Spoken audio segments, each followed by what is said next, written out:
Hello Taurus, Sun, Moon, Rising, and Venus signs. Kamusta kayo? Sana po'y nasa mabuti kayong kalagayan. Welcome back po sa Star Tarot. At kung bago kayo rito, welcome din po kayo. Please subscribe, like, share my videos, and leave me a comment kung nakaresonate po kayo. Thank you.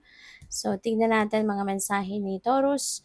First card ninyo, we have the Seven of Cups.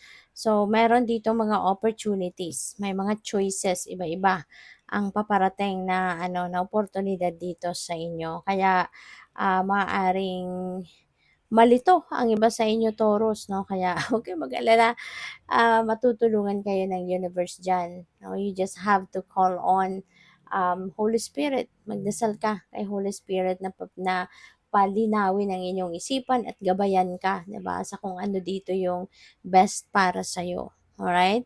And kapag nagdadasal tayo ng ganyan, nagpapatulong tayo, magkaroon tayo ng clarity, ng clear direction, we need to really listen to our intuition. Kasi kadalasan diyan dinadaan ng universe, no, yung guidance para sa atin. Okay? Para na malaman mo, ma-figure out mo agad, 'di ba? Kung ano yung dapat mong gawin. We have the Empress, which is really beautiful kasi abundance and prosperity energy ito. Most likely, meron ditong mga biyaya na paparating, lalo-lalo na pagdating sa pera or pagkakakitaan. Okay? This is also creation energy, kaya definitely meron kang sisimulang bago dito. You're going to create a wonderful opportunity for yourself, lalo-lalo na, no? Something na related sa pamilya, related ah, sa money, career, and finances. Okay? So, napakaganda. Ang iba sa inyo dito, siguro, merong nagbubuntis sa pamilya, o pwedeng ikaw, or po pwedeng yung person mo, or po pwedeng someone very close to your heart, no? Ang maaaring nagbubuntis dito or magbubuntis pa lang. Okay? Some of you siguro is building your own family, nag-expand na ang inyong pamilya. Kaya meron ng mga, there are some new members of the family coming in, no? A new baby is coming in. So, congrats sa iyo and good luck, no? Kasi ito na nga, kung ang pinagdadasal mo, hinihintay mo magkaroon ka ng maraming pera, maaring ito na yon. No, maaring ito na yon na paparating na. So, we have the star, which is a new beginning energy as well. So, this is really beautiful. Napakaganda kasi you're heading towards a new direction in your life, no? At ang maganda rito kasi papakita sa iyo ng universe ang daan.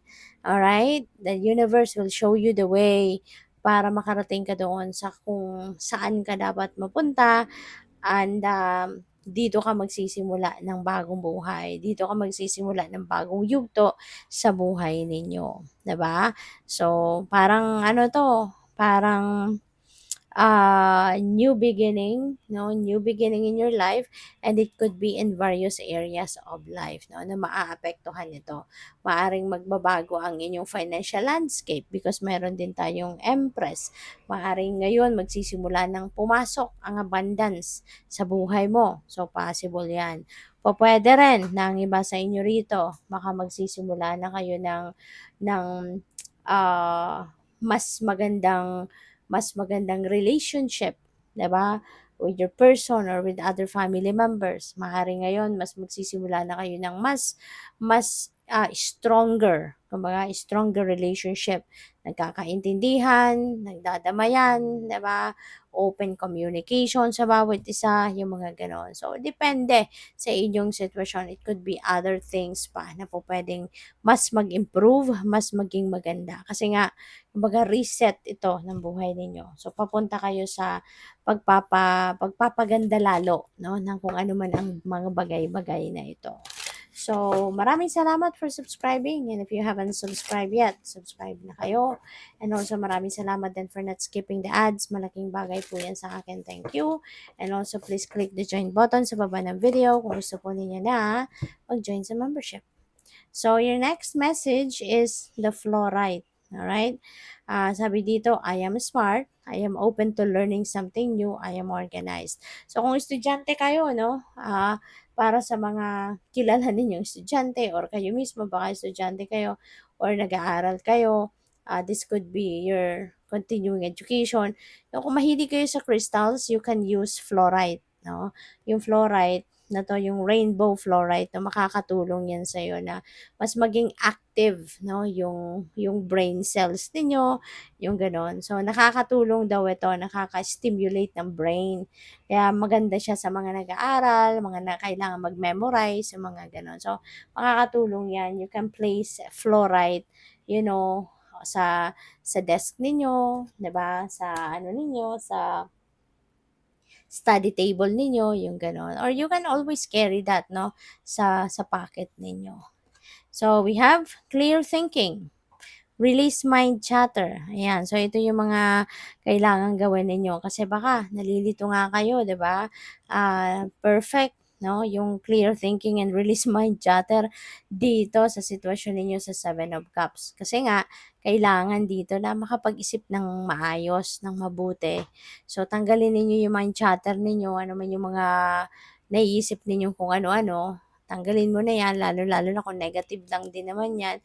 So, release them so that you can have clear thinking, 'di ba? Para makapag-isip ka ng mas mabuti, mas maayos, mas malinaw. So, let them go. All right? And so that you can make a decision, 'di ba, na maayos at mabuti.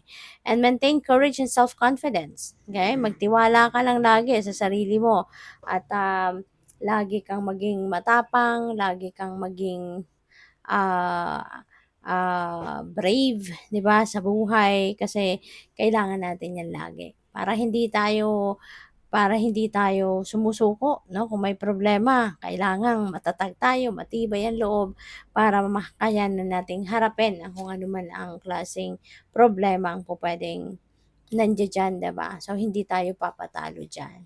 So, we have apophyllite. Ayan. Sabi dito, I meditate regularly. I am insightful. My connection with universal wisdom guides me daily. Kasi nga si Apophilite, very ano to, very helpful daw siya. Nakaka-stimulate din siya ng ano, ng intuitive mind natin. Kaya nakakatulong ito no kapag nagme-meditate ka. It can help you relax din, 'di ba? At mabilis mong ma-pick up. During meditation kasi, 'di ba, it bring answers sa atin. Parang nagiging manipis yung veil between us and the spirit realm, no? Kapag nagme-meditate tayo at meron tayong apophilite sa ating tabi. Okay? So, nakakatulong ito, no? Na ma-pick up mo ng mas mabilis kung ano man ang mga messages coming from the divine. So, sabi dito, access all information and knowledge available.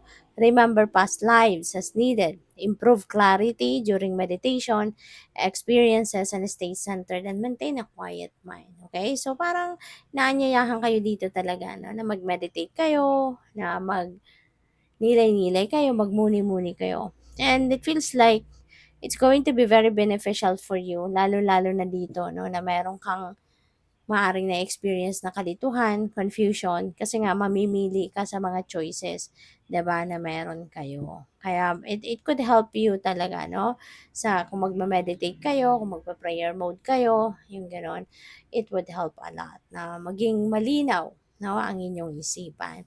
So, good luck sa'yo. Thank you for watching. Love and light. Namaste.